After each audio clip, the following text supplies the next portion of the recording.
আমাদের সাধারণ মানুষ যুদ্ধ করে স্বাধীন করছে, আর হ্যাঁ বলে বাবা বলে যে স্বাধীন করছে। আর শেখ মুজিবুর তো ইন্ডিয়া থেকে বাংলাদেশ আসছে। আমাদের কলকাতা বিহার, কলকাতা পর্যন্ত বিহার পর্যন্ত আমাদের বাংলাদেশ। বাংলাদেশের ভিতরে আমাদের ঐতিহ্য নায়িকা, আমাদের বাঙালিদের মারার জন্য, স্টুডেন্টদের মারার জন্য এরা কি ইন্ডিয়া থেকে হায়ার করা লোক লয়ে আসে। ইন্ডিয়া থেকে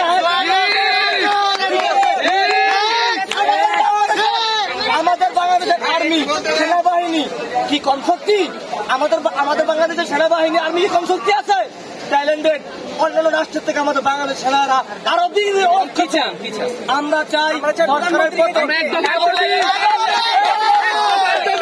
এমন একটা মন্ত্রী চাই, বাংলাদেশ সরকারকে এর কাছে প্রার্থনা করি, এমনকি সমস্ত যারা বড় বড় অধিকারী আছে তাদের কাছে প্রার্থনা জানাই, বাংলাদেশের শান্তিপূর্ণ ভালো একটা লোক খারাপ, এমনকি দেশটা যদি মুসলমান তাদের শাসন ক্ষমতা আরো ভালো।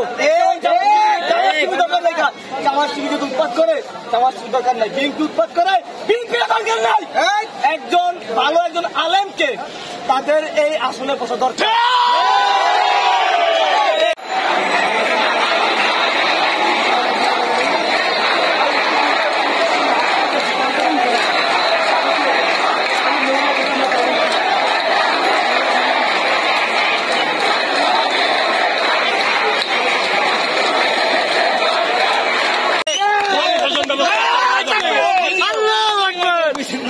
যখন মুয়াজ্জিন আযান দেয়, ঠিক আছে ভাই, আচ্ছা থাক, সংক্ষেপে ছোট করে আমি ইফতারি করে, ইফতারি সময় আড়া থেকে ঘর থেকে উঠালে আসে, তারা বলে তারা জঙ্গি, তারা বলে মানুষ হত্যা করে, তারা তো দিন প্রচার করে। তারা দিন প্রচার করে কিনা ভাই?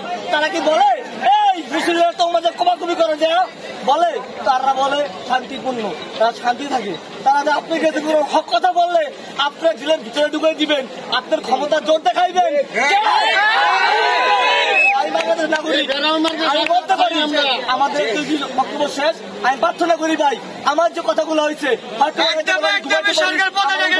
তারপরে আন্দোলন চলবে, সরকারের পতন চাই।